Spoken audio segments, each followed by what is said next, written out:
I haven't been to any salons in over a year, and that's because I do everything myself. So in this video, I'm going to show you how I keep up with all my maintenance from home and how you can too.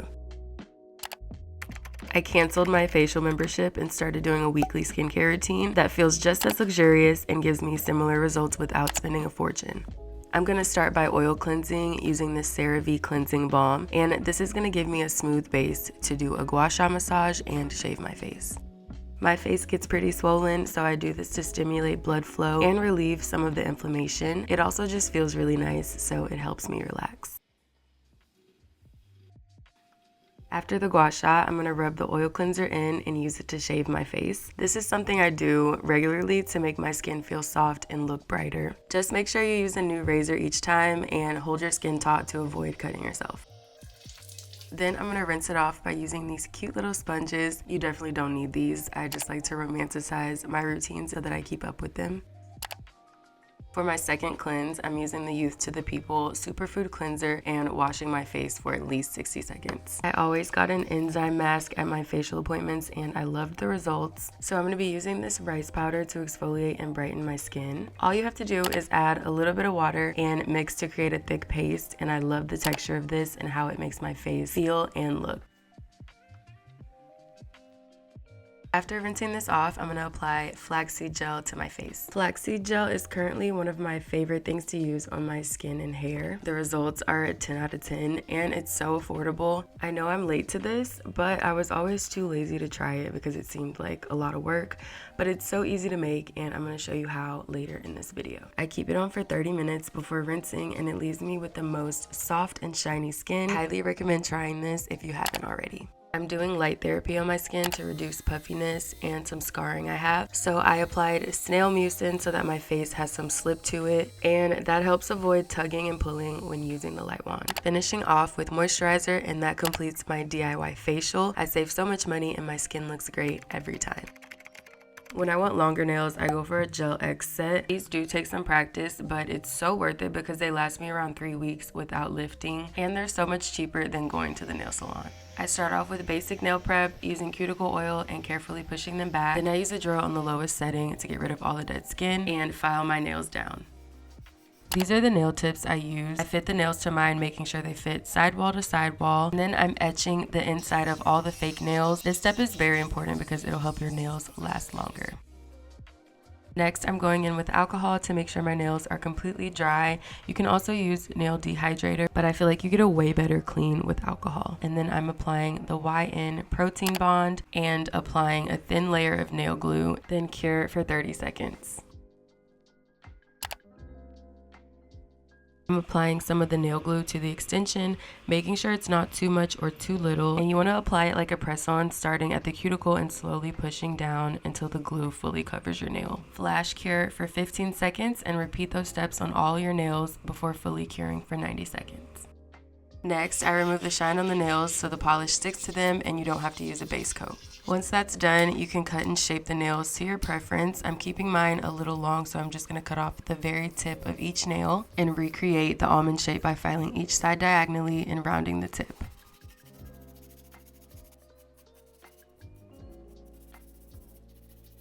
After that, I like to take acetone and apply it to my cuticles so they don't look too bulky, but you can also use a nail drill to buff them down. For polish, I'm keeping it simple. I'm going in with this Mayo polish in the shade 19, applying a coat of that and curing for 90 seconds. Then I'm applying the second coat using shade 22 and curing for 90 seconds as well.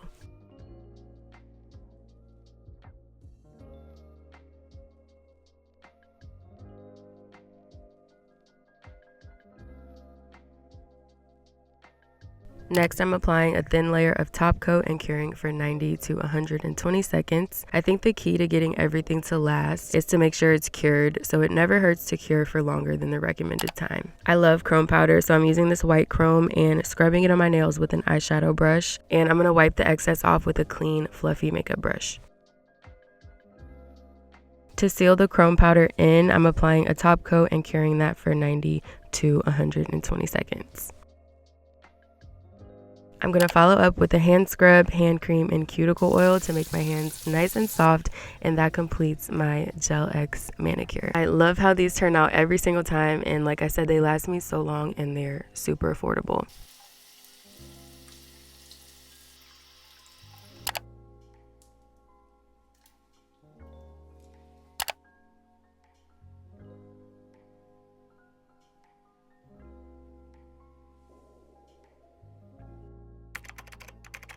I feel like my hair health went downhill when I stopped doing DIY hair care. So we're taking it back to the basics, and I'm going to be making a couple masks today. I love these because they're so cheap. You can make them at any time and they're so good for your hair. So first we're making flaxseed gel, and I know I'm late, but if you haven't tried this, please do because it's life-changing. So I start by bringing 4 cups of water to a boil, and once it's boiling, turn the heat down to medium and add in 1/2 cup of flax seeds. This cooks in about 6 to 8 minutes. So keep checking the texture and stirring. When it gets foamy at the top and the gel sticks to your spoon, then you can take it off the heat and strain it immediately. It should be a thick consistency like this, but if it's looser, that's even better because mine was a little overcooked, so I wasn't able to strain as much of the gel as I wanted to. So I ended up having to make more, but this generally makes a lot of flaxseed gel. You can use it for up to a week stored in the fridge. My hair is typically very dry, so I wanted to do these treatments to hydrate and bring it back to life. I'm using the flaxseed gel as a detangler because it provides really great slip and limits breakage. You never want to detangle on dry hair, so this is perfect to do before your hair care routine. Side note, most of my heat damage is gone from the bottom layer of my hair, so I'm really happy about that. The top is still growing out, but there's a lot of progress. My goal for this year is to only straighten my hair every 2 months just for a trim, and I've been cutting an inch off every 2 months just to speed up the transitioning process. I'm tired of the short hair, but it's getting a lot healthier and the curls are coming back, so I'm very excited about that. As you can see, I'm just sectioning my hair and applying the flaxseed gel and brushing it through. And this is the before and after. I let this sit on my hair for about an hour, but you can definitely keep it in longer if you want to. I'm rinsing and shampooing my hair to get the flaxseed gel out before moving on to the next treatment. I'm using the Cecred clarifying shampoo to get my hair completely clean so that it absorbs the next mask I put on it. This shampoo has peppermint in it, which helps to get my hair really fresh. My scalp has a nice clean tingle after I'm done, and it's really good for clarifying my hair without leaving it dry or stripped.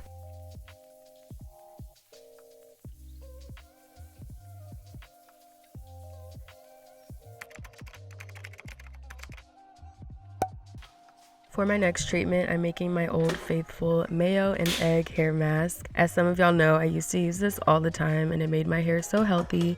So like I said, we're going back to the basics while I try to grow my hair out. Avocado and mayo give my hair a lot of hydration, and the egg provides a lot of protein and helps to strengthen my hair. This is another very affordable and accessible treatment for your hair. I used to do this once a month and my hair truly thrived from it. So if you haven't tried it, definitely give it a try and let me know what you think.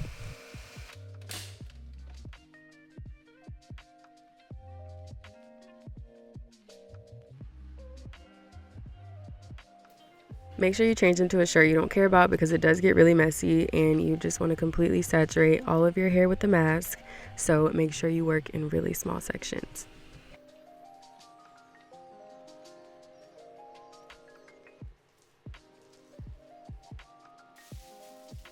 I'm placing a plastic bag over my head and blow drying for about 15 minutes.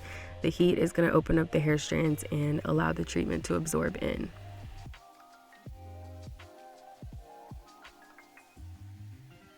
I'm going to let the mask sit on my hair for another 30 minutes, and in the meantime, I'm going to make a DIY body scrub. Body scrubs are another product that can be very expensive, but also can be made at home because they're usually made from salt or sugar. Just make sure you store them in the fridge and try to use them within a few days. The one I'm making today has brown sugar, coconut oil, a Castor soap of your choice, cinnamon, vanilla, and coffee grounds. This body scrub smells so good. It's super moisturizing, very thick, and it gives just as good of an exfoliation as the expensive stuff. So try it out. It's also very satisfying to make.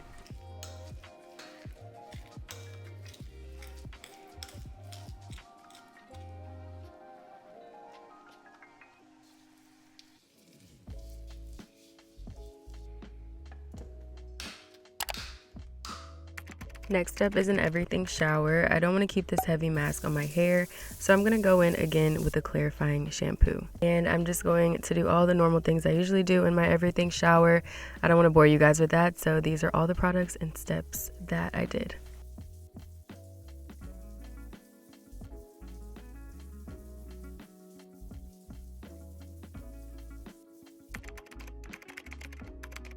I usually make my own sugar wax and it's very cost effective. If you guys want to know how to make that, you can watch my last DIY video.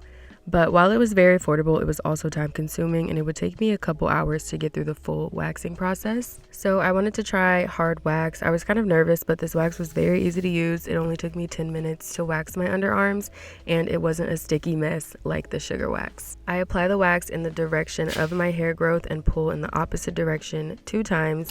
And for the third and final strip, I apply it in the opposite direction of my hair growth and pull in the direction of my hair growth just to get any stray hairs. But yeah, this was a very simple process. You just want to make sure the wax warmer is at 150 before you start using the wax, and always test it out on your wrist. I'm applying some oil to remove any leftover wax, and that's it for the waxing.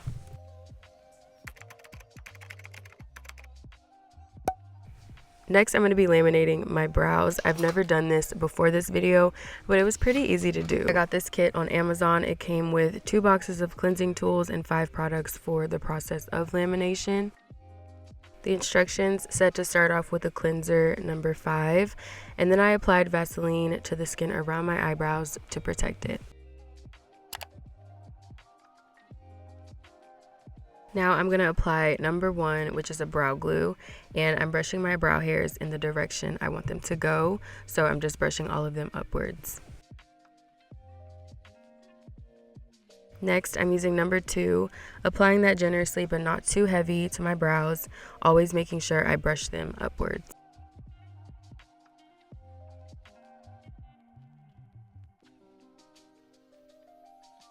I applied the saran wrap and let that sit for 5 minutes. Make sure you guys read the instructions because it does recommend more or less time based on the thickness of your eyebrows. Once that's done, you can wipe off number 2, the perm solution, and apply number 3 the same way you applied number 2.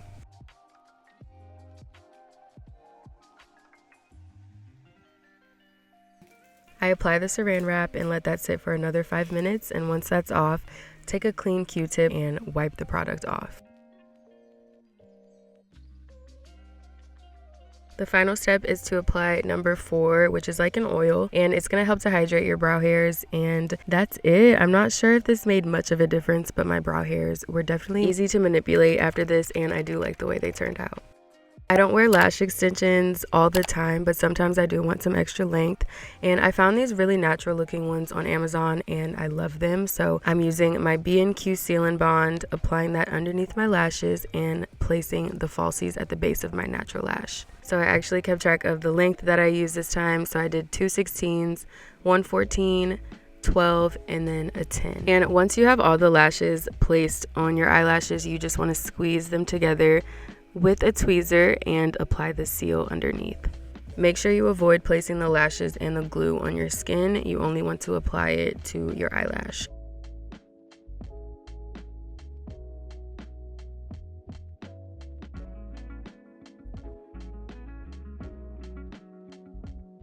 I think these lashes gave me a pretty natural cat eye. I don't know if these are considered natural to everyone, but they're definitely a lot lighter than most of the lashes on Amazon, and I think they're really pretty. And this does complete all of my at-home DIY self-maintenance. I hope you guys enjoyed this video. I did take a break from YouTube because I was working on some other projects with brands, but I'm back and I will see you guys very soon. I love you and thank you so much for watching.